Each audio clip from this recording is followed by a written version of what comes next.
Bienvenue dans votre émission Explique Clair, votre émission j'espère que la chaîne Abino 0001 Monde News. Babi la zanga moko na kati ya balin du peuple. Père de côté ka ba député ba ministre na biso basala ba c'est en 26 ans. Ah to na kati bolo ka ba commenter ndenge mutu nyonso azolo bana ndenge na ye. Ngana bino tokuta la bongo sima. Merci.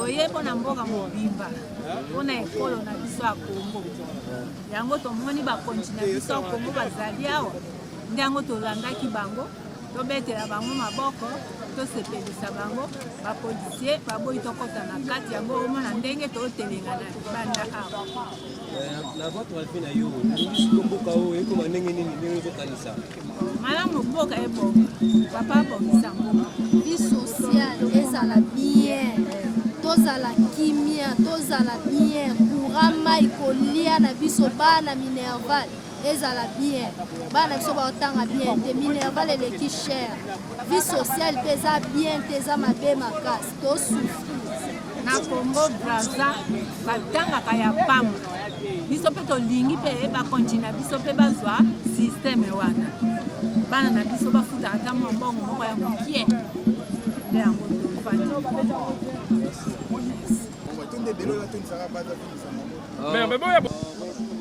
Bonjour. Vous allez baser à commune de Lansele. Oui. Polikambene zali a monene pambato moni a batuba baike donc tu es au CPLA na investiture ya gouvernement Samalukonde. Maintenant tu as derrière ministre des Affaires sociales monsieur Modeste Mutinga Mutuchai. Tu es pour l'école parce que moi vraiment tarande mambo tambola. Maintenant tu linki non gouvernement après investiture mambo tambola ndenge sengeli population pas CPLA. Donc tu es derrière monsieur Modeste Mutinga toi accompagner les base en Nsele les arts dans le quartier Belé mais tu ali les soldats. Ya maman Mutinga tu appelles la base il y a terre jaune là-bas il y a quartier Mobansé.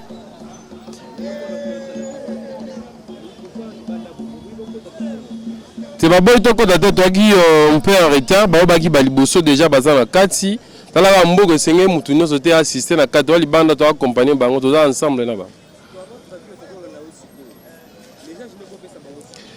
Bon message non peut c'est ça que non peuple congolais s'attendait que non gouvernement et seulement président de la République a sali pe boy bongi maintenant tous là makambo ba tente ba solution par rapport à mboka donc aux là que non mambo seulement population pas CP là.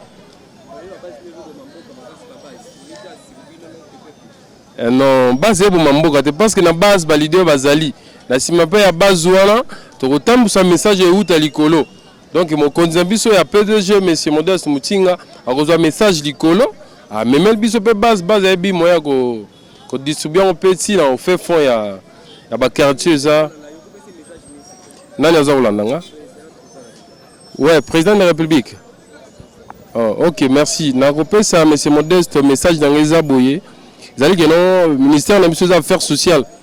Affaires sociales linko tala ba makambo maizali ba difficulté ba metali ba érosion ba belé biso pe nanga na biso ba président ba quartier ba mbeba tozana na bisika tozana ngo to nommer toujours ba message parce que mambo esalema pour le coup mamboka pour la partie de le coup mamboka donc c'est un peu ça. OK. Mbote papa. Pour ngai nazo bakisa boye peuple congolais tozo souffrir to sepeli na papa na biso to yebi ete lokola bimi biso peuple congolais to ko sepela makasi surtout koleka na biso bato antele lokola matoi na ye miso na ye ezalaka kuna epai na biso toyebi tokosepela tosepeli déjà po toyebi makambo nyonso ebongi lokwa ya leki makambo nyonso ebongi. En tout cas toane sengo makasi mukola lelo eza mukola sengo pona biso bato antele tosepeli makasi social elingolo ba kotala makambo kolia na biso kotala efandeli na biso bisika tozo kofanda tozo bika tozo zanga makambo ebele bisika tozo bika tozo zanga makambo ebele ba mai ezozala te ba courant ezozala te ba nzela eza bien te lokola papa na biso abimi kolia na biso eza na pasi lokola papa na biso abimi tosepeli toyebeke makambo nyonso ekokende liboso makambo nyonso ekobonga. Okay. Oui, bonjour monsieur le journaliste. Là, tu es pour l'investiture, il y a le gouvernement Samalukonde, ils ont déjà à cet instant dans la carte, il y a l'hémicycle et le palais du peuple. Tu es tous élastiques, tu es investir le gouvernement pour que Bango Banda déjà Moussala. Là, bon, moi je suis un analyste politique, hein, je suis indépendant, je viens dans une investigation, voir ce qui se passe ici, s'il faut échanger avec les gens que moi j'ai trouvé sur place, Nako Salango, et tous alliés pour récolter les informations, pour propager d'une autre manière, tout le monde que ça va.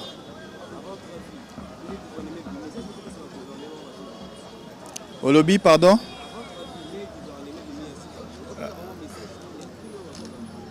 Là, mais ils ont travailler. Le gouvernement passé, non.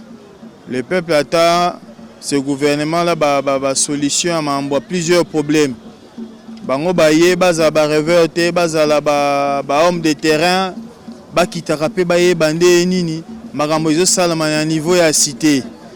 Et descendre na bango et encourager plusieurs personnes.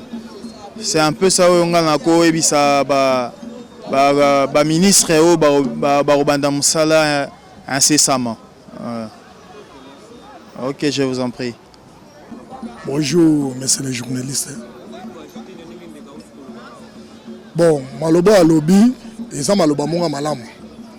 Donc, tu es awa pour l'aventurité. Tu es awa pas to koumi ça parti politique. D'autres koumi ça bateau lelo o babimi ba ministre. Basa la berere nenge to monaki ya liboso. Wana ezalaki gouvernement ya coalition. FCC cash. Bon, comme il cache balekaki belé basaki bateau bayoke la mingi Satan, diabolo. Basali ma beminga ko sakanate na deso basalaki na chef de l'état. Tala chef de l'état tangazaki kibokonzi nae. Asali 7 mois yemoko dollars ezalaki na combien? Ezalaki na 160. Mais tant que gouvernement o ekotaki ya FCC cash dollars mbalmongo quand même na combien? 200 000.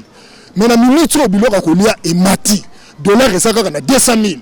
Ça vaut le coq ezalaki na 300 fois 250. Le ça vaut le coq comme na 600 francs 700 francs. Tozo kende suka wapi? Ya on a zo ba ministre o batie o ya lelo o occupé social. Donc maman salam makasi. Donc soko bobisi ya mbalo bokomona peuple na nzela. Donc oyo ki sa président sonité pas o ezali gouvernement o esalami na union sacrée de la nation. Ya nation mobimba o papa ki seke dalinga ko sala ngo na 92 o mobuta sudaka awa. Ya ngona to zong sisu su lelo. Tant ki seke da banaka ngo asalaka un mois pomba biloko to kitaka. Ya ngona pe ko bino boye. To lingi to bino la ba parti politique o bo. Wala to so bino pa la famille na bino. Biso to so souffrir. Batangi bazo salate lelo ba foyi ba bino belé pour na souffrance liko ba bino bolanda idée ya chef de l'état o nyako loba pa Félix auta mboka te auta wapite mais auta mboka patangi na ba Congo abotami na ngiringira na Félix Zombo atangi mingi na ba Congo yangola to lobi mboka o to lingi sur le coup muté o ndeko na biso ko ministre o boto bina ba mbeya na ba mbunda non passe koti fufu e komi passe mai kaka ya pamba mai eza susuté courant eza susuté. Tant Félix a su qui au conduit, mai malamo ke baby. Nandengeni. Nous sommes les alliés rwandais et ça angolais ou ougandais. Pas si à congolais sali ka congolais que même mutazo nyoko la biso. Et ça biso na biso. Et ça ba rwandais ça ba chinois ça biso na biso na ba neto zo bomana. Ba petit na biso Mikel le bazo si ma machette. Au monde chinois, hein? asimile lichette et ça ka bano biso ngande to yebi yangana to lingi mboka to sala ka soutenir ba puya ba parti politique to lingi nation mobimba to kene malamu bana batanga malamu mususu ya wana kuna iri mbongo akati na ngamba Brazzaville kuna wili bakonga allié banda Mobutu banda Laurent Désiré Kabila tina Kabila mandefa pembe ye kaka papa wana akima kina donc plus de 2 millions de dollars américains banani balekisa kiye kaka ba congolais quand ba balekisi na ngamba Brazzaville poko kanga batu wana balekisi service à renseignement na biso pour la nuit bongo mboka na biso kaka pasi na pasi Mobutu 32 ans pasi Kabila wala kofo combien 5 ans pasi Kabila mandefa pembe a bomi ko sakanate l'élection pe boya bana mboka ndenge to sali boy l'élection to boya ngote na 2023 avant to que l'élection tour pas to ça le recensement ngati le na tambula na carte électeur on a voté kala ti le na sakanango na ça la carte de citoyenneté so quelqu'un ngola so ko kotika na makela pamba ba ko tuna billet so que ça te le même jour ba songisi yo na nzela na biso ba Congo na ngiringa na seconde ba songisi yo mais ndenge ni biso ba étranger ba fondi minga sa mikanda na yo moko mukolomboka otambula na carte té donc pas tout ça le recensement to yeba ba congolais ni no ba sala ka biso ba désordre mboko to lobi social kakande ekita ça comme ba fufu ekita tout les gens sont bien te lobi te Félix a kobanda ko yako la biso saka fufu na bandako mais on ça na 500 francs on sombi fufu na makaya bolie bien mbongo etange bimaka nga ba futa ngai 100 francs na Masavco 100 francs congolais ba futa ngai na 98 salaire on na zwaka na journalier na betana na Masavco tango na salaire banano banglais mais 100 francs na zwaka ngo 4 maboke pour la mine avant de ça 100 francs centimes 2 centimes 10 tu na 20 centimes mais le ni 100 francs comme on somi mai moko mai ya pamba lelo to sombe la ba mai ya mbula wana nyoka kufi likolo museleke ta kufi likolo batol nia ba nia mai mbula to mela kango na kata capitale kitoko bo to sombe la ba mai ba forage pona nini ba mai mabulu esa mai na la muté OK to ça na fleuve to ça na partout mai lukunga mais biso le to ça li bambo ba mai Félix telemi na bango to bino la bango to ba mama wa asa mona quartier la biso rien akotonga étage pona yena bana na ye pana yote mto so bina bambe yambe wana oso de loko wana pana biso nyeso to se retrouver na kati ya Congo to ça la malamu papa Félix yo ça série 6 ngana ça série 7 mais tala biso ndele tozo koma tozo le kokutu na longolo kola yo ya na biso oso mona te donc to lobi mboka esonga ndenge salaka omona sika wana esalaka alimentation munene ngana mona ngo na bumwana comme on ngo salaka tembe na tembe RCGA bazoteka ba sardine na mileibo elengeye na ba sorgo mais lelo biloko lekenda wapi koli eza pasi nzeta fufu ezonga tokomi kolia ba kwanga yango moni mutu nyoso tu na konga comme hémorroïde eza ngo ngasi hémorroïde chaque jour kwanga pona nini toko bine na bino wate toyende social nde ezonga elo ngo soko leba lelo bana basi lelo bakoba ndumba bana mike pona nini okomona père moko boye asa na boutique na ye mwana 13 ans la de la père on a pona nini papa na mama basoko ko simba mwana na vite papa sala raté mama teka ka makala okomona sanya makala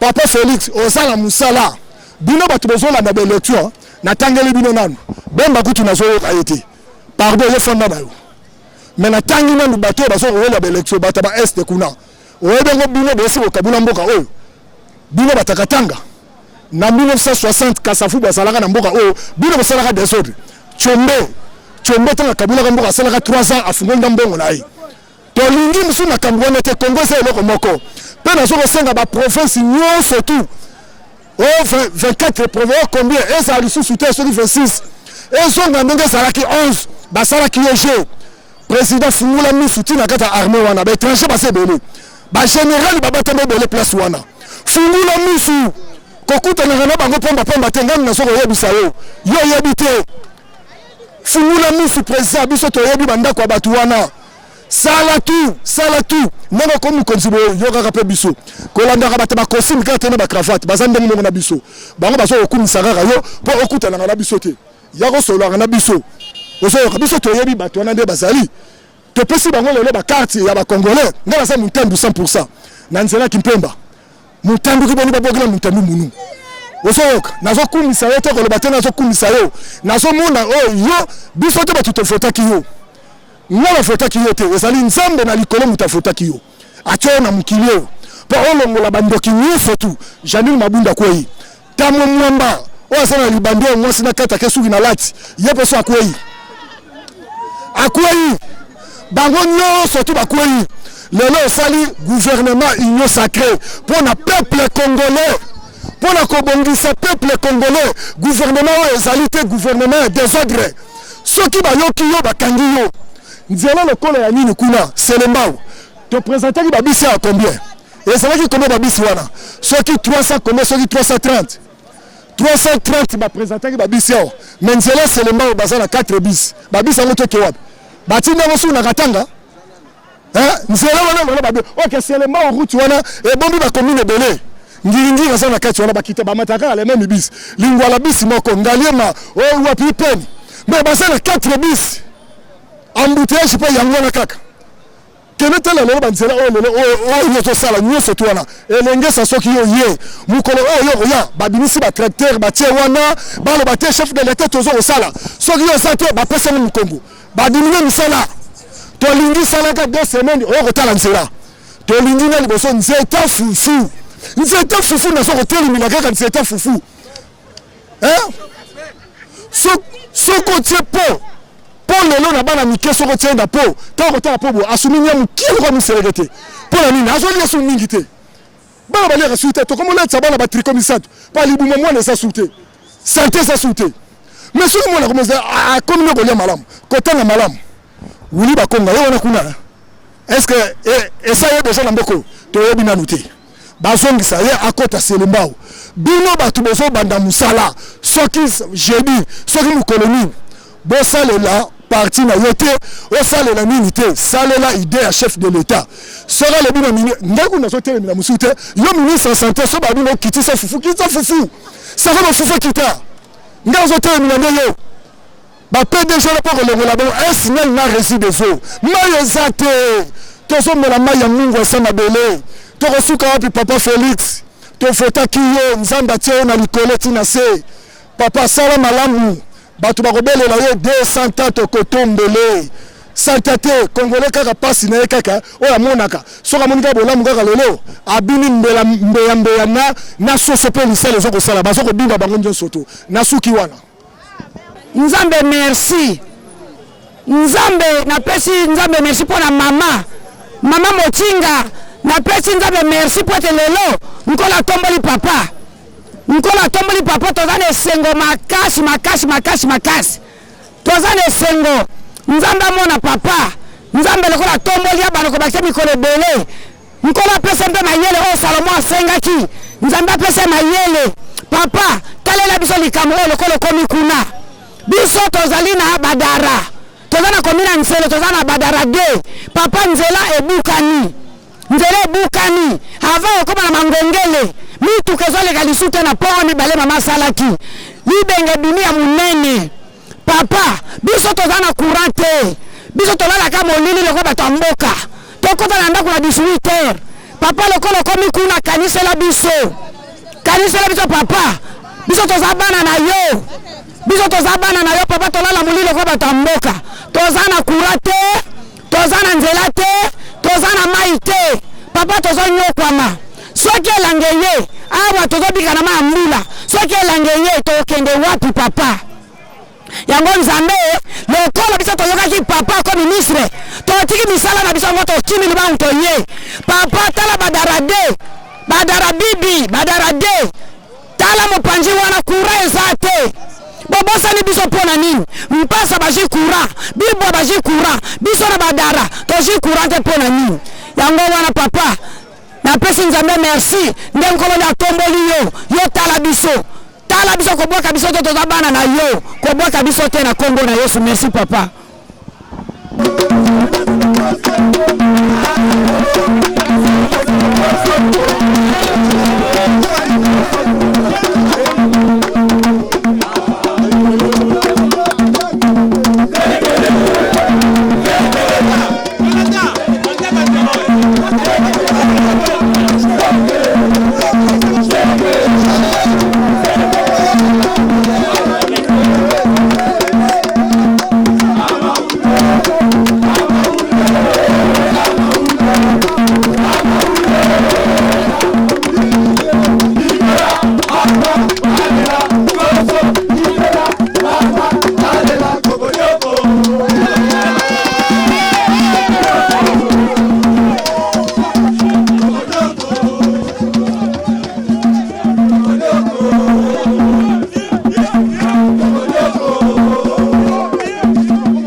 Bonjour. Nous avons question makasi. Pour la ministre, nous sommes cause na biso. Nous yambaye vraiment tout le temps question makasi. Moi tout ça vraiment question na ngolo na kozomona manifestation nous cause na biso yende base. Donc c'est pas makasi. De ce makasi. Donc je suis tellement de la joie. Bonjour monsieur. Na proteste ngana na manifestation c'est mon makasi yako mona ndenge gouvernement siketo bi meonto se dole se manifester jour na biso ozo mo zo mona la se ndenge sa bele ya ko ba ko pesate. Merci. Bonjour. Présence na biso toto yé poto soutenir le warrior Élysée, on a le warrior ministre habitué, donc toto yé pour soutenir parce que gouvernement va warrior va guerrier yango wana toto c'est le matas na comme ministre na nomination na la proposition de président de la République ndenge a ndimi o abiso ndeko o abiso professeur le warrior ndenge akoti yango. Merci beaucoup. Lelo bomoni biso peuple congolais liboso ya Assemblée nationale toye pambate oyo eza accomplissement ya maloba ya Nzambe. Tu verras que dans la Bible Dieu abandaki na Moïse. L'air Moïse a koufi a telemisi Josué nda kotisaki peuple israélite na terre promise. Mais dans notre pays Nzambe abandaki na Etienne Tshisekedi wa Mulumba. Etienne Tshisekedi a koufi Nzambe a telemisi Félix Tshisekedi lelo nde azokotisa biso na terre promise. Terre promise nde eza lokola union sacrée. Tu verras que le peuple israélite basalaki 40 ans. Il y a souffrance, biso pe na Congo to sali 40 ans. Donc obligatoirement ta place Nzambe aza, il faut biso to kota na terre promise.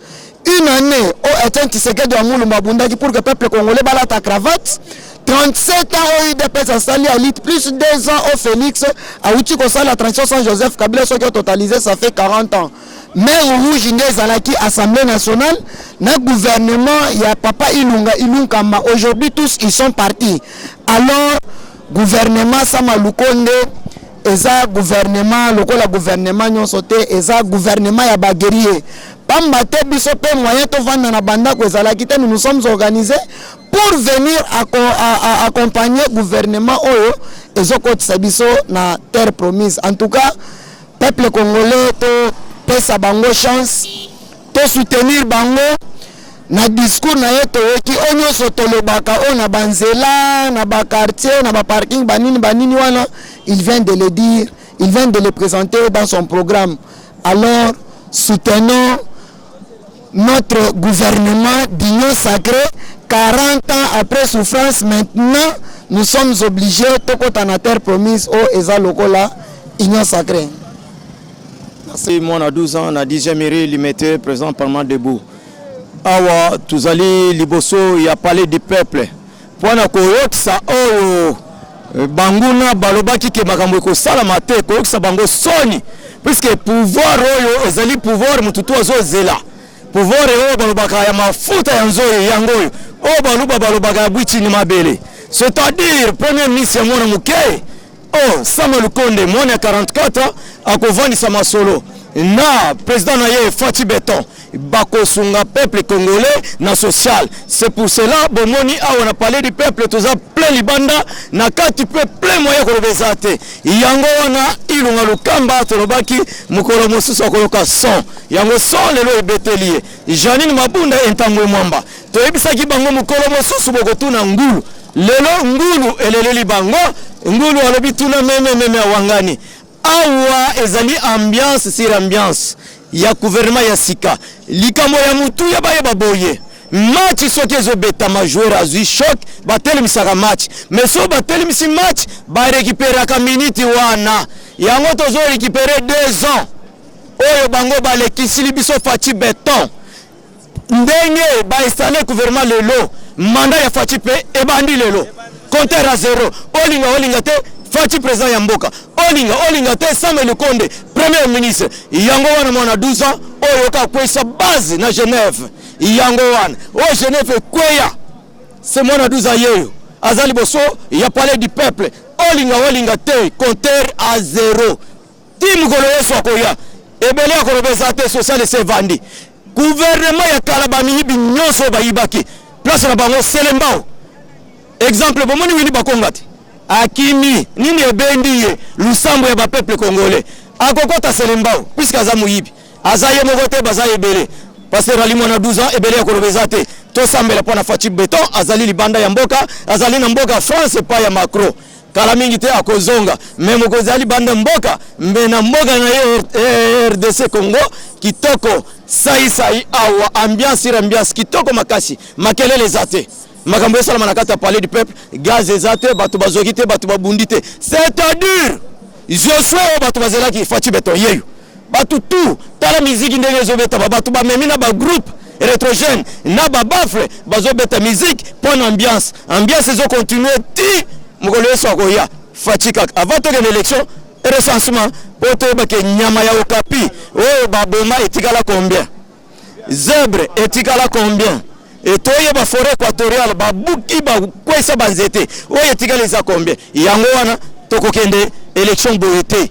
tokokende recensement yango mokonzi ya mboka alobaki boye na 2023 élection ezali me wana elobi ebele peuple ndazoloba mokonzi aza mpo na bato aza mpo na nyama te mokonzi aza mpo na bato aza mpo na banzete te ndenge bato tokoloba nde mokonzi akolanda soki toboyi ye ifo alanda biso puisque aza mokonzi na biso azokamba biso soki toboyi élection tolingi recensement tomoni tine kuna este bato bazokufa te tokokende na chambula oyo changachanga na baétranger na mboka te élection ezali me tokende nanu recensement c'est passé rali mwana 12 ans na 10e mairie bureau d'âge olukanga yaka kokutanga na 10e mairie débat tokosala ba député bosambwe poko intimide mokonzi mboka te tozali bino ba député assez kuna biso to ba parlementaire debout tozape na imitation o kanganga ite na sukisi wana faci beton umela miyibi wapi na selembao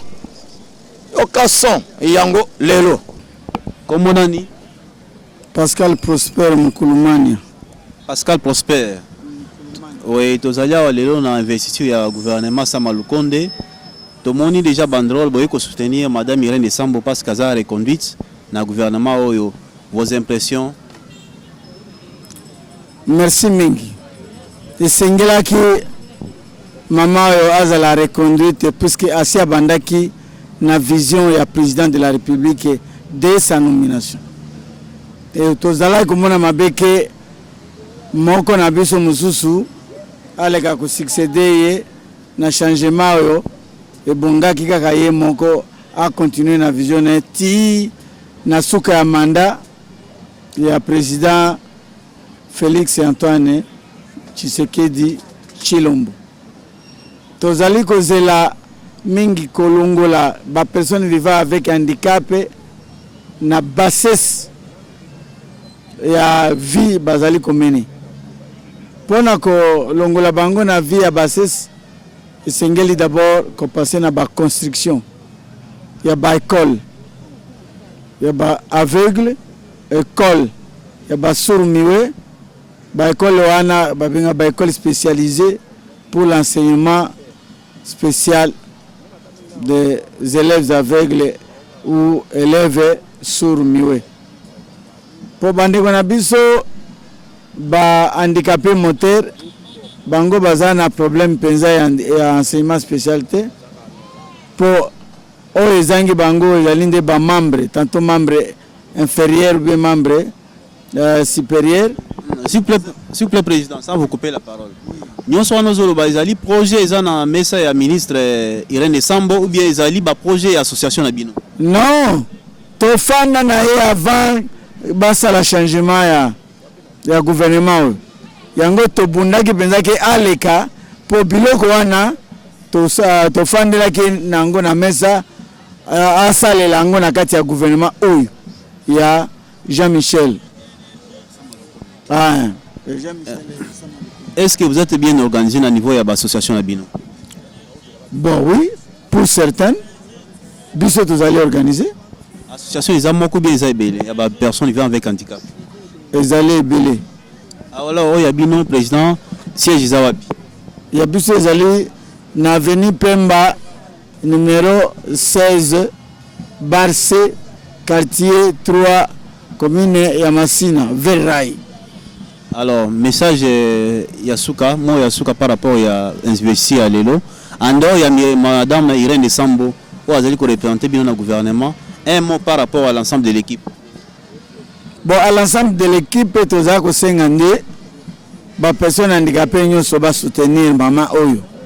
Puisque pour le moment, je parle de l'équipe du gouvernement en dehors des ministres Irène de Sambo, en dehors de l'équipe du gouvernement Samaluko. Yango message un peu sur que tous à la même état naba tour mususu bati kila biso ministère kaka moko te po tous aller belé tous après ba intellectuel ceux qui ba ko fungula biso pe porte na ba ministère tous akanango kokoso lokola ministère ya travail ba personne handicapé ba problème pour na misala ceux qui ba nommé handicapé kuna akufungula porte ba kangela kibiso kuna apa enseignement primaire secondaire ministère ya formation professionnelle ministère d'enseignement supérieur je crois bisika wana bafungula biso porte kuna ba handicapé tozala kuna ekozala bien pe ekodiminuer ba guerre inutile oyo bazosala na mama Irène et Sambo. En dehors de président ceux qui message M. Zali bon à propos ya attente na biso nazo répondre na kombo ya monsieur Kitese ya Masikini Camille, coordonnateur provincial des personnes en situation de handicap ya ville ya Kinshasa. Attente na biso o tozo ozela pona gouvernement de warrior, donc gouvernement ba wanted. Donc cela veut dire que insécurité de tozo mona na l'est na est bande na biso bazo kufa. Donc tozo na besoin vraiment parce que guerre wana ezo fabriquer encore ba personnes handicapées. Ils ont produit encore des personnes handicapées. Donc, ils ont nécessité que paye quota pour que fabrication de personnes handicapées, augmentation de personnes handicapées, est un peu réduite. Pourquoi? Parce que le ministère de la Santé a un programme de vaccination contre la polio. Alors, pourquoi? Pour réduire le nombre de personnes en situation de handicap. Alors, tout le monde qui est dans le gouvernement, la peine de babeta pena c'était côté est insécurité pour la machine à production de personnes handicapées et freiner nous de deux tous les ministère na biso déjà tout le monde qui déjà na tranche na gouvernement ou tchokoleka l'organique les gars na parlement alors na gouvernement ba warrior tous la promulgation il y a loi parce que loi est comme vraiment effective.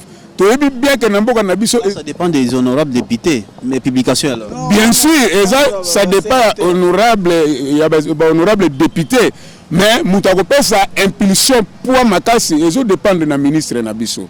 La question sous tozana on gouvernement oyo, tozolo bela non seulement que personnes handicapées kakazala na ministère ya personnes vivant avec handicap. Non, tozana un docteur dans le ministère de la santé. Un militaire dans le ministère de la Défense. Inclusion, un militaire. Voilà.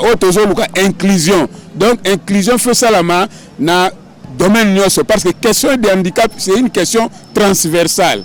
Donc, si une personne handicapée, par exemple, dans le ministère X, il y a des handicapés que non, dans le ministère Nabino. Non.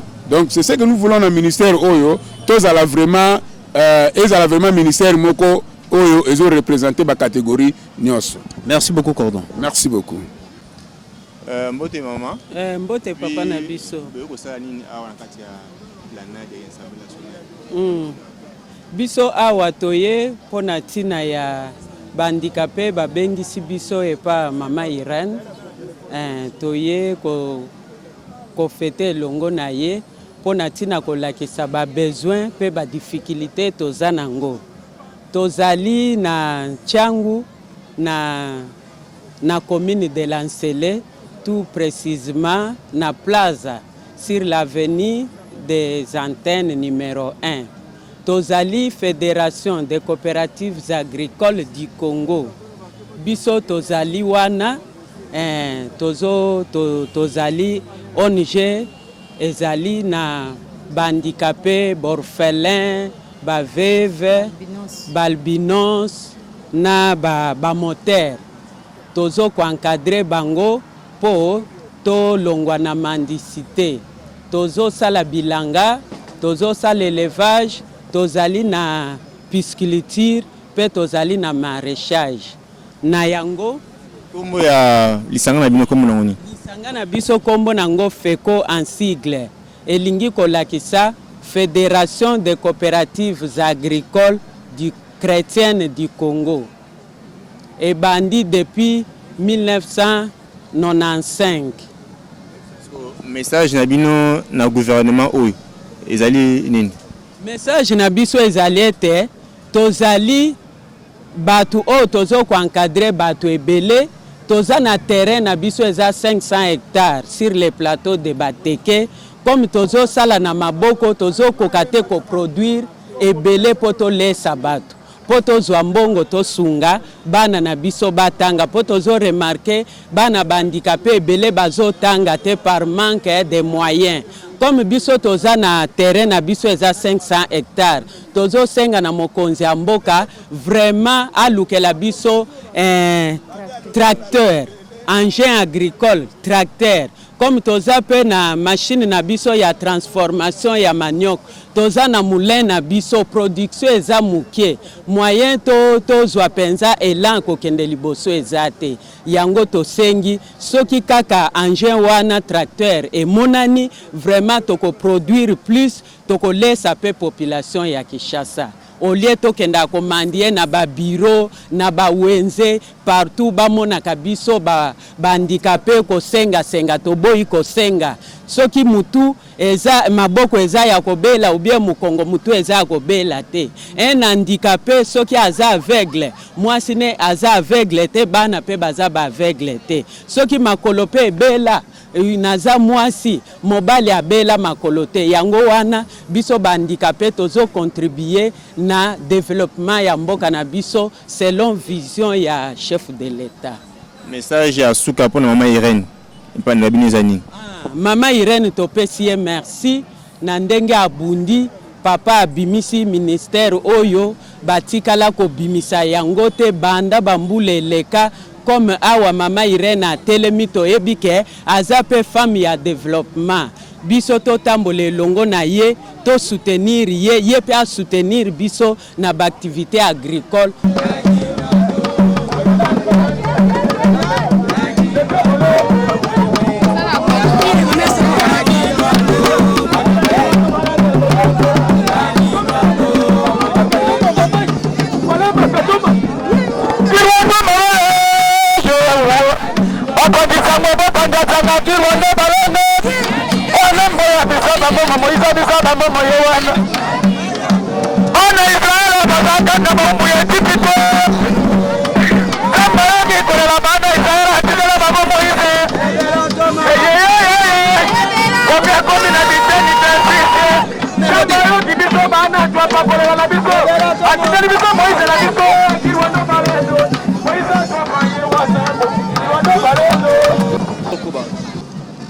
Bonjour, messieurs les journalistes.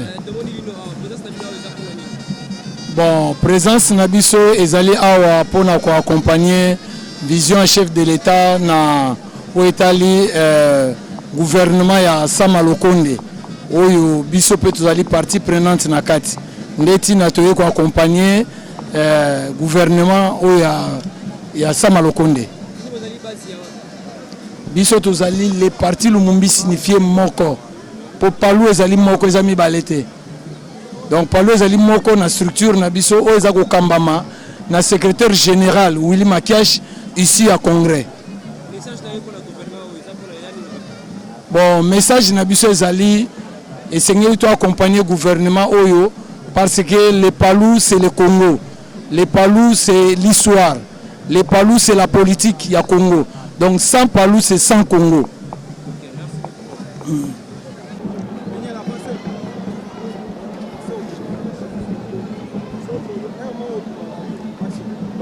Bon, votre message par rapport à journal et puis pour le gouvernement. Ok, en lingala ou en français? Ok, merci beaucoup. Le lot, la date le 26 avril 2021. Tozan la carte parlement, la parlé du peuple. Donc, les alliés programme, le lot les alliés pour investiture et gouvernement Sama Lukonde. Gouvernement Sama Lukonde, gouvernement ici, n'a idée à chef de l'État, l'ensemble de l'Union sacrée. ndo moni Félix Antoine Tshilombo amonaki ke coalition ya FCC na kashi zako kine malamu te moi bakali ezalaki ebele nde aboyaki coalition wana divorce esalemaki nde akreaki idée ya union sacrée ndo monaki ke bana mboka ebele baaki kosoutenir idée wana ya chef de l'état mpona kosala ete mboka ekene malamu parce qu'il y avait un groupe ya bato oyo bazwaki mboka en otage donc mboka ekomaki ya tata mwasi na bana na baneve na bana kasi na bamakangu entre temps bato bazobunda bazonyokama na se ya moi baliaka te bamisusu baliaka te. Or ce pays nous appartient à tous mboka oza ya mutu te mutu akolonga na moninga na esprit aza te yango moni biso lelo awa Congrès national congolais CNC parti cher ya mwana mboka excellence Fisu Mabilumba Mukala aza initiateur ya CNC en même temps pas asusu mukolo masolo ya regroupement oyo babengi na kombo ya Alliance pour l'avenir a petita biso tozui débord donc yemoko yemei Fisu Mabilu azongi na ministère ya humanisme et habitat ba reconduire parce que asali musala malamu yango wana Félix Antoine Tshilombo azongi si na poste wana toyesu ko soutenir bamusu balobi ba reconduire parce que parmi ba ministre o basitaka mukolo ya chef d'état na parlement ya bamusu bazalaka te yango ba reconduire. Non, ils ont raison. Bongo ba ono sur qui n'a pas dit peuple jour, on a besoin du ministre. Eh na tuni. Mais nero mbungu pas à la jour anati. Azal pilelo. Azal banda masoloti. Ba checho ba ko inase et pas ngobila. Alors, eza pona bongo te eza pona musala. Union sacrée ezali osala musala malamu, ozala kati ya masolo. So osala musala mabe, ije feza wana elandio masolo baboki libandaji. Donc, mabila sala musala malamu, adubango pe o aza vice ministre na biso ya siko ya affaires étrangères. Azalaka vice-ministre kala na ministère ya transport. Omoni ki azalaki pe combattant, abundaki pe trop na masolo na union sacrée na niveau ya parlement. Yango wana par rapport à Seveneza tellement costaud, ba PC ministère vice-ministère ya affaires étrangères. Yango na moni joie lelo za makasi na niveau ya parlement. Tozanga biso moko Congrès national congolais te Alliance pour l'avenir te. Ba parti politique eze belé, ba regroupement politique eze belé, ba te belé ba lelo na mboka pona ko soutenir idée ya mboka oyo. Nakoyebisa bato ebele boye. Ouais, monsieur le journaliste. C'est la nini na gouvernement. Au point biloko c'est le terrain mati vie donc difficile. Bon za nini na gouvernement. Mais papa, biloko matata nini nini. Eza na bato ba se pela te moninga a évoluer. Et là ko bon Congo za motema mabe. Congolais motema mabe le ki. Lokola yo zaki ko lia mutu saliate. Lokola yo lungo musu sa sur place wana. Donc il faut que nous kocha ba kalo que nous loka. Comment on peut développer un pays comme ça? On doit être unis. Il faut pour que Mboka se développe. Mais surtout, on tient l'esprit à la division. Guerre n'a pas aussi la tête pour la ligne. Guerre n'a pas na biso moko. Monde la kolunga libana te ya ko kota diviser biso aussi longtemps qu'on n'est pas unis. Na reste na ba congolais to telema. Toza lelo ba moko toza la uni pour la Mboka kende liboso. Surtout toza ko souhaiter mabe ko tia monter mabe Mboka kende liboso te. To soutenir moi na Mboka Félix Tshisekedi, as président de la République. To soutenir gouvernement Sama Lukonde na programme où a présenté biso le gouvernement na yé asala musala Mboka ebonga. Eza na journée moko te Mboka ebonga nanu. Mentalité d'abord. To changer mentalité na biso. Motema mabe to longola so to changer mentalité Mboka kende liboso moni Laurent Désiré Kabila yaka na fimbo. Omona ngine bato azonga na nzela. Mais to zela kaka teke Kabila kozonga te. To tchape volonté. Ya union sacrée. Oyibi batio maboko. Osebo batio papa discipline zonga Mboka kende liboso. Message nous à Souka par rapport à un gouvernement ba Warriors. Ce que bande ko na ndako. Et puis gouvernement ba moko. Message ni européen ça bango par rapport à Moussa Zela bango. Moi je vais demander na ba bateau ba comme ba ministre oyo. Ba ministre du gouvernement Sama Lukonde. En commençant par le même boss. Sama Lukonde c'est un ami. C'est un ami, on est d'une même promotion, on a presque ba chinenge moko. Donc to souhaiter bango bonne chance. Ba yeba que ba comme ba ministre était pour na basi na bango. Ba comme ba ministre était pour na bana na bango, pour na ba neve na bango, pour na ba nièce na bango, pour na ba pile petit na bango, pour na ba makangu te. Ozalaki na mwasi moko, okomi kozula mwasi bambande belé parce que okomi komona mo eloko. To sala musala, vous êtes les ministres pour le pays. Vous êtes les ministres pour la nation. Bon exemple ba ministre ba reconduire bango. S'ils n'avaient pas fait du bon boulot, on n'allait pas les reconduire dans ce gouvernement ici. To sala pour intérêt à Mboka. Celui qui va faire du bon boulot, à cause de la chance, n'a pas joué avec l'Olanda, kuna mikologoya, kuna tôt ou tard, à qui ne soit servir Mboka n'a pas instance moussous. Tout ça la moussala pour intérêt à Mboka, tout tika qui moyibi. Soit salaire nayo, soit ba prime nayo se retrouver na ngo. On devient ministre pour servir la nation. Tout l'exemple à la France. Salaire à ministre boyebi, salaire à député yebi. Là-bas il y a pas de millionnaires. Biso ebanité ya ba député ba moko ba invisible. Ba ministre ba invisible de ebité ya biso ebana raté point. Bon, papa, et bah la raté, et bah salaire et bani. salaire ba député provinciaux bazwaka 8500 $. Mais ba député national ti yo salaire ba on na yebanité. Depuis maman Mabunda azalaki akendaki salaire ba on yebanaki te. Vie mboso aye sikoyo nde bazobunda nanu. Au moins ba décadence mama ba Covid, ba crise financière mondiale, nde vie mboso pa azobunda. Baluka moyen na niveau à l'état so va voter budget moka bien pour maintenir salaire à ba député. Mais malheureusement peu ba député yango yo yebi ba comment ils exiger mbongo pour investir gouvernement. Mais heureusement les chefs de l'état les a invités, ils sont revenus à la raison. Le député aussi bino pe ba député nationaux. Vous n'êtes pas allé là-bas pour na sala ba shida. Député national aza moutonnaire, vous êtes là pour voter les lois et non pour l'intérêt na bino personnel. Tout travailler pour l'intérêt en mboka. Tokomi bongo na suka émission na biso explique clair votre émission pour le avec Ngamoko Joël Ngando na 0001 Monde News, c'est votre émission préférée explique clair veut dire que tout le monde a parlé du peuple tokomi na suka boyo qui va commenter boyo qui va tenir au lobby tout à l'heure prochainement. Merci et ciao.